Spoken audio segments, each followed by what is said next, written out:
At school the last 3 weeks in Chicago, I gathered with ministers from a wide variety of denominations: Methodists, Lutherans, Episcopalians, Baptists, and Presbyterians, and others.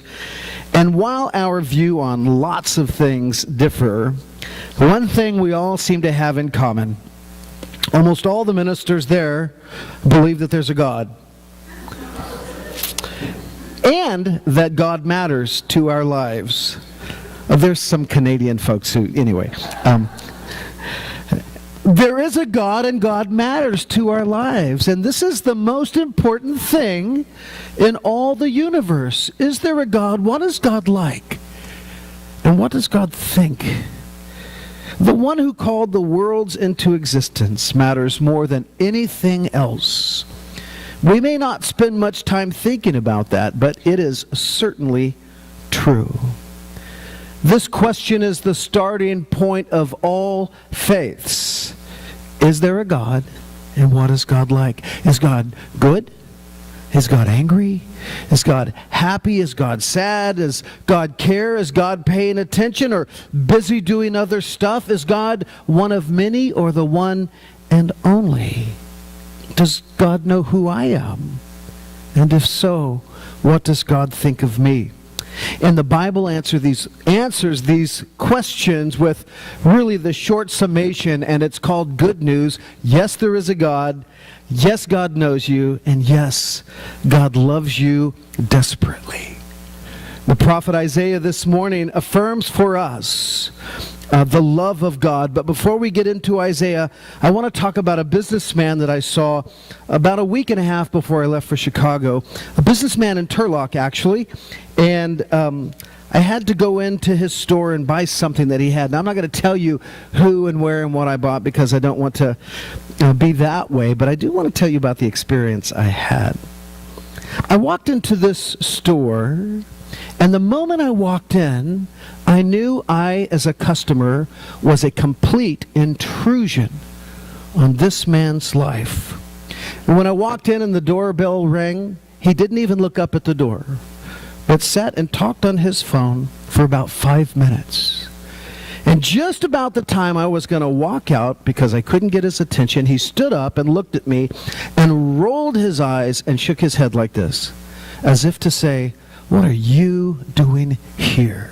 And I thought, do we know each other? Have I offended this guy? Right? Has he heard one of my sermons? Because he doesn't want me here. And I've never seen such unpleasantness. He didn't say, "How can I help you?" But when he spoke, he said, and I quote, "What do you want?"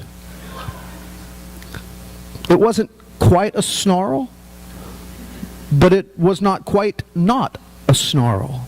It was weird. I wanted to walk out, but I still needed the thing I went there for, so I ordered it and paid for it, and he never spoke another word with his mouth, but his eyes and his wagging head spoke volumes. He was disgusted with me, the customer. I was an inconvenience. I was ruining his day. The only redeeming thing about this trip was I knew I had a sermon illustration. Someday I'm going to need to talk about somebody who's just like that. And by golly, I got it. Now, there was a time in my life where I thought God was like that. I thought God was the bothered businessman. You know, I might need something from God, so I would pray, "Dear Lord," and I could instantly imagine that God, either ignoring me or if I persisted, would turn his attention toward me and say something like, "Really, now that you need something, you want to talk? You know? Why are you bothering me?" I thought God was feeling. "Why did you call out to me? Now you're in need. I know how it is." I used to feel that way. And then I began to read passages like Isaiah 55. This morning, where God, speaking through the prophet Isaiah, calls out, literally, "Everyone who thirsts, come to the waters. And if you have no money, that's okay. Come anyway and buy and eat. Come buy wine and milk without money and without price." It sounds like God is offering the world free food. Now, the only place I know, Mabel, to get free food is Costco. I understand some of you go there for lunch. You walk around and eat the samples until they start slapping your hands. Am I right? Do I know what I'm talking about? You get those samples until you're done. Speaking of free food, while I was in Chicago, my youngest son, Isaac, sent me an itemized text asking me to reimburse him for all the money he spent out of his account on food. Yeah, I laughed too. I'm like, out loud. And I said, are you kidding? Why do I have to reimburse you for the food that you bought? And this is a quote, Dad, I'm 17. I'm a minor. It's the law.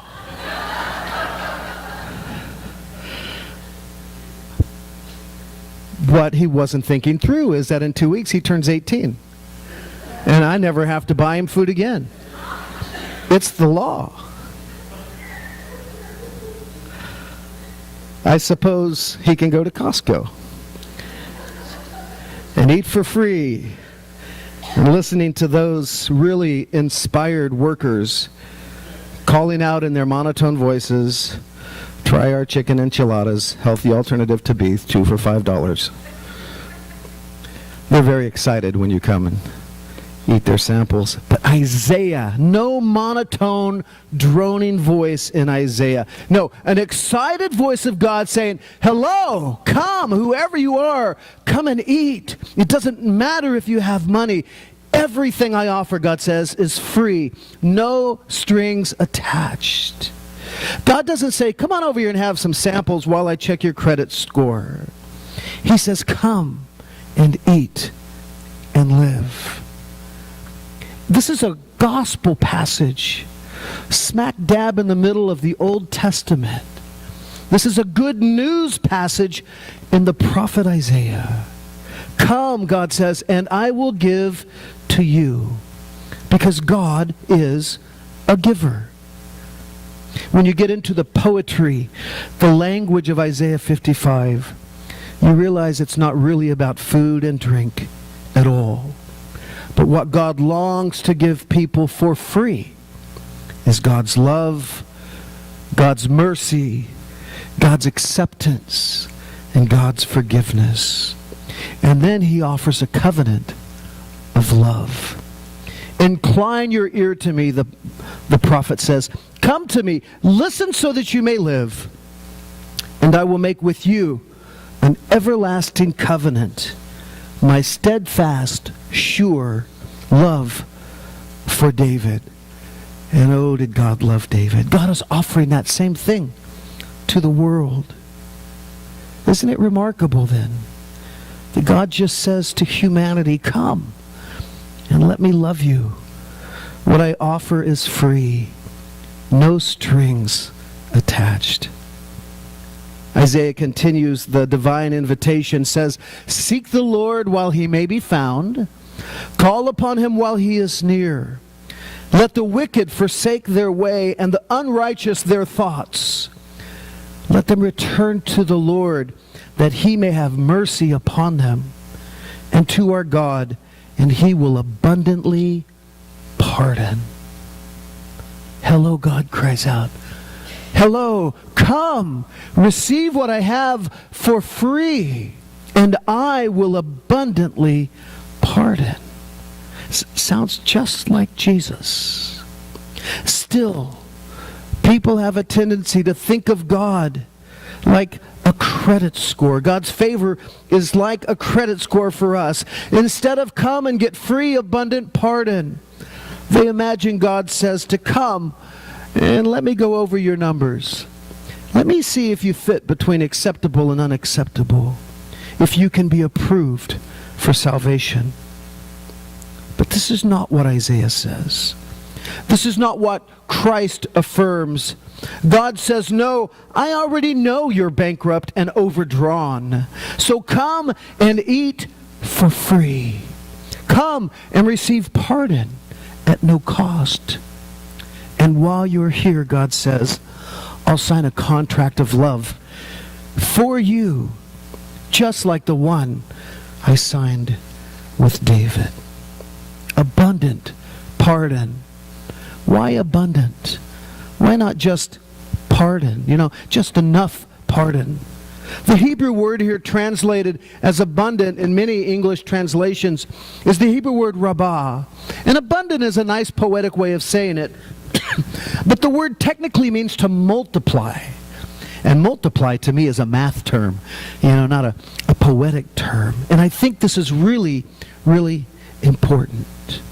While we in our lives are about the business of adding or subtracting from our heavenly bank account, God is about the business of multiplying pardon, offering us relationship for free. Now, if every time you went to Wells Fargo and you deposited money into your account, they multiplied your account, would you be happy? You know how it works, right? You have $100 in the bank. Any of you have at least $100 in the bank? You have $100 in the bank, you deposit 5, and now you have 105. But what if they took that 5 and multiplied your 100 by that 5? How much might you have? See? You're a mathematicians. God multiplies pardon. So we say, God, forgive me for this thing. And God says, oh no, I'll do more than that. I'll multiply pardon and forgiveness. Why? Why would he do that? Isaiah says, because his ways are not like our ways. Our ways are one sin, one act of forgiveness. One sin, one act of forgiveness. And God's way is this: one sin, come here, let me love you. Let me abundantly pardon you. Why would he do that? Why multiply pardon and forgiveness? Because God knows exactly how we are. He knows that we can commit our entire lives to him, confess our sins, and before we even get out of the back door of the church, kind of fall off the gospel train, if you know what I mean. And so God multiplies pardon. Our salvation is never dependent on who we are, what our credit score is.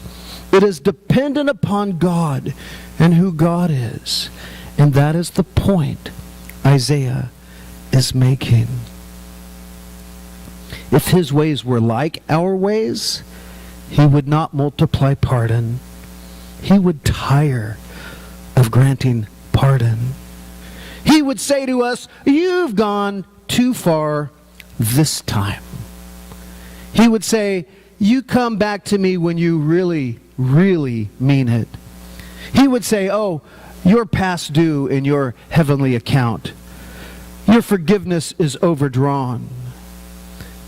But his ways are not our ways. He doesn't just say, yes, I forgive you, but he multiplies forgiveness. And if you can't get a glimpse of God and God's nature through the prophet Isaiah, perhaps you can get the same glimpse by looking at God in the person of Jesus Christ. In Mark's Gospel, both chapter 6 and chapter 8, 2 times Jesus feeds the multitudes with just a little bit of bread and a couple of fish. One point he feeds 5,000 with 5 loaves and 2 fish, and there are 12 basketfuls left over. A little bit later in Mark's Gospel, he feeds 4,000 with a few loaves and a few fish, and there are 7 basketfuls left over. And what Jesus is doing is enacting the prophetic word of Isaiah to his people. Come, doesn't matter if you have money, and I will feed you, and I will multiply pardon. But the funny thing is, after both of these major food events where Jesus has multiplied bread and fishes, Mark tells us that the disciples get in a boat, 12 of them, 12 full-grown men and Jesus, and they begin to argue that they have only one small loaf of bread. And Jesus' response is, really, guys? Don't you remember what I did with the 5 loaves? And he asked them how many baskets were left over, and they say 12. And he says, don't you remember what I did when I fed the 4,000? How many baskets were left over? And they respond, 7. And then Jesus says to them, beware of the leaven of the Pharisees, which sounds like it doesn't fit the conversation, but it does. And he says, haven't you been paying attention? You have eyes, but you're not seeing. You have ears, but you're not hearing. Beware, he says, of the leaven of the Pharisees. I want to tell you what the leaven of the Pharisees is. Leaven is, again, another word for yeast. The leaven of the Pharisee is legalism. It is the law of Moses, their interpretation of the law of Moses. The leaven of the Pharisee is the idea that you get what you want from God only by keeping the law. That you have a good credit rating with God. I can almost hear the Pharisees telling Jesus after these two great miracles of provision, listen, Jesus, if you keep feeding these people for free, they'll never learn how to work and support themselves. Listen, Jesus, they will become freeloaders. They must pay for God's favor just like everyone else. The leaven of the Pharisees is legalism pure and simple, and it seeks to deny the grace of God for the world. Jesus gets a little bit angry with the Pharisees. If you've read the Gospels, you know this. He calls them snakes and sons of the devil, because what they are teaching puts a wedge between hungry humanity and a God who wants to abundantly pardon and feed them. The Pharisees could not hear Isaiah 55 and believe it was that easy. Their mantra was, if you want access to the temple, you pay for it. If you want favor with God, you pay for it. If you want your crops blessed, well, you better pay all of your 10% up front, and God will bless you. They couldn't understand. They couldn't imagine a God who says, just come to me, and I will feed you. The leaven of the Pharisees is alive and well today. It is in every voice that says God accepts you if. It is in every voice that says God accepts you when you measure up, when you have sufficient credit in your account. Probably about 12, 13 years ago, Marcy and I were part of a community Bible study called The Purpose-Driven Life. Some of you have probably done one of those. And we gathered for 6 weeks, once a week, with 10 people to go through this study. And it was there we met a man named Joe. And Joe was just kind of a quiet, gentle soul. He was 80 years old. Joe had lost his wife to cancer a few years back. And when he talked about his adventures in World War II, he kind of perked up. He was kind of that age and remembering stuff. And we took a liking to Joe. After each Bible study in these weeks, we asked everyone around the room if they had a prayer request. And every week, everyone had a prayer request except for Joe. We learned that he had been diagnosed with terminal cancer, but he would never ask for prayer. And I asked him, I said, Joe, don't you want us to pray for you? Pray that God might heal you, that God will be with you in this difficult time? And his response was heartbreaking. Joe said to me, no, Reverend, don't waste your time praying for me. I didn't talk to God when I was healthy. I'm sure he doesn't want to hear from me now that I'm sick. Besides, I haven't been in church since I was a kid. And I said, Joe, God is not like that. Joe, God is a God of grace and mercy and love. No matter what I said, I could not overcome the vision of God that he had held his whole life. You see, it's not hard for people who don't spend a lot of time thinking about God to imagine that God does not spend a lot of time thinking about them. But God tells Isaiah, and Jesus calls out, come, everyone, I'm ready to forgive you abundantly. I wish I could have convinced Joe of what the prophet Isaiah was trying to tell us about God. But more than that, then, I wish I could convince you this morning that it is true. And even though Joe was not a Pharisee, he was a gentle soul, he was still filled with the leaven of the Pharisee. He didn't judge others unworthy of God. He judged himself unworthy of God's attention, unworthy of God's affection, unworthy of God's forgiveness. The leaven of the Pharisees. God only accepts us if or when we pay enough. But the gospel, the good news in both the Old and New Testaments, and the very character and nature of God say, come. It doesn't matter if you have anything to pay with. Just come. Joe, you cannot buy God's multiplied favor with good deeds or with money. You don't need a down payment. Joe, it is the free gift of God, not of works. Joe, you can eat for free. You can drink for free. Just come and God will multiply His pardon.